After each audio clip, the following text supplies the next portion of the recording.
Hi, everyone. Dr. Justin Golston here, and we're back.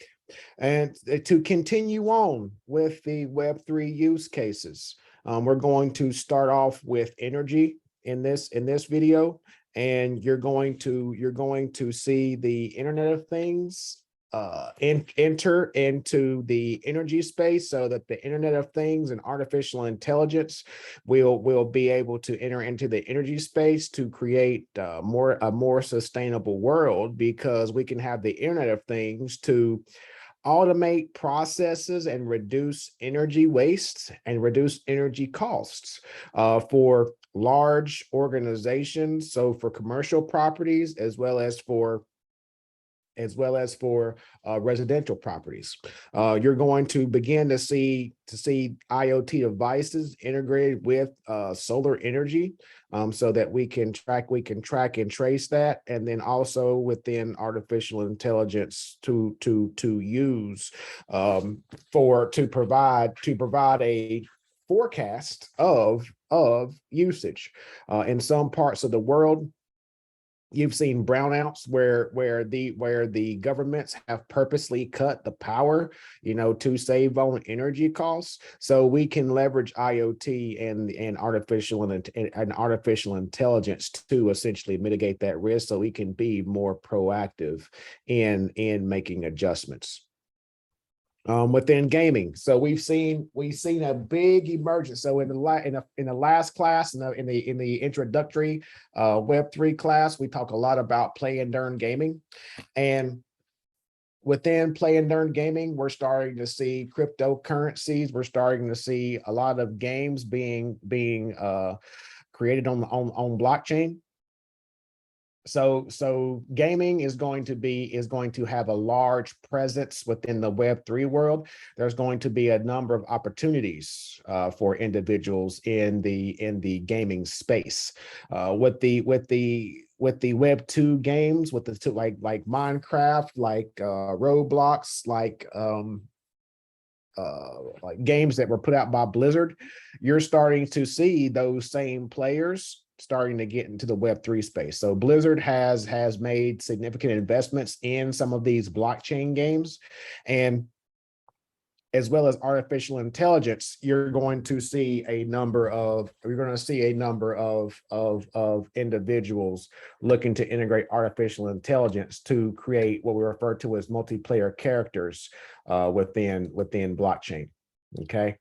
I got 10% left in my thing. So within flight tracking is going airlines have been using the Internet of Things for years.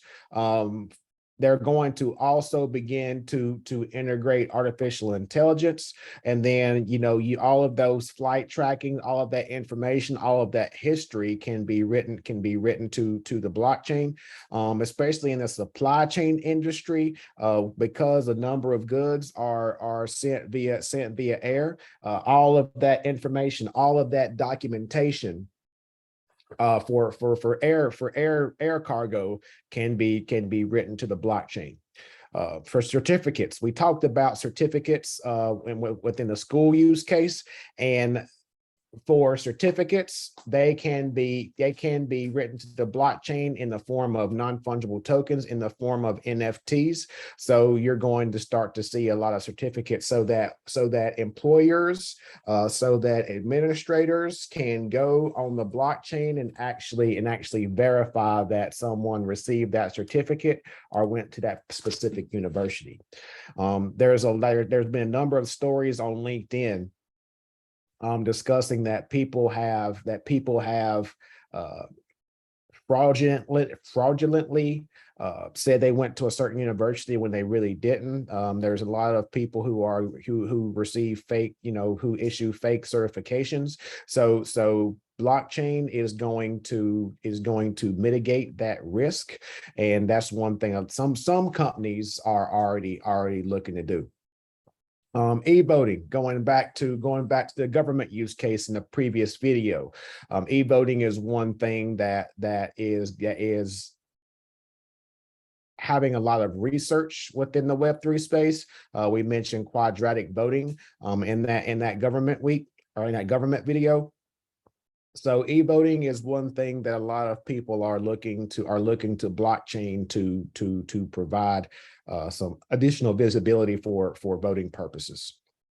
We're also seeing that within decentralized autonomous organizations with DAOs, and also with governance tokens, where you have to hold a particular token to vote.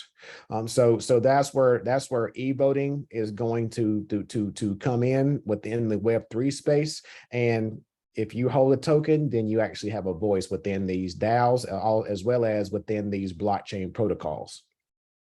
Car sharing, we're seeing that now with the Internet of Things, with organizations such as Lyft and Uber. They're dependent upon the Internet of Things to provide visibility in terms of car sharing. There have been talks that there's going to be more and more organizations leveraging blockchain for this car sharing industry.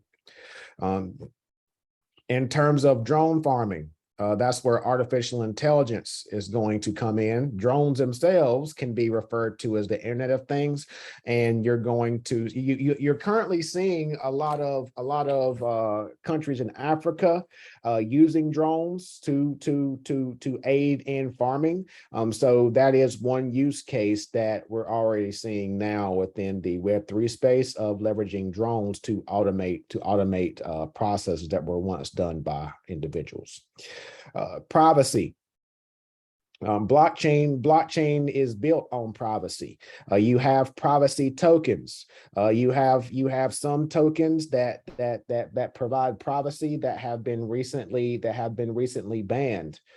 Tornado Cash. Tornado Cash provided a level of privacy that the U.S. government actually banned, and Coinbase actually issued a lawsuit to the Federal Reserve in the United States, because the U.S. actually banned Tornado Cash, and their argument is that it was not done as Tornado Cash was not created for nefarious acts. It was created for the rights of Americans, right?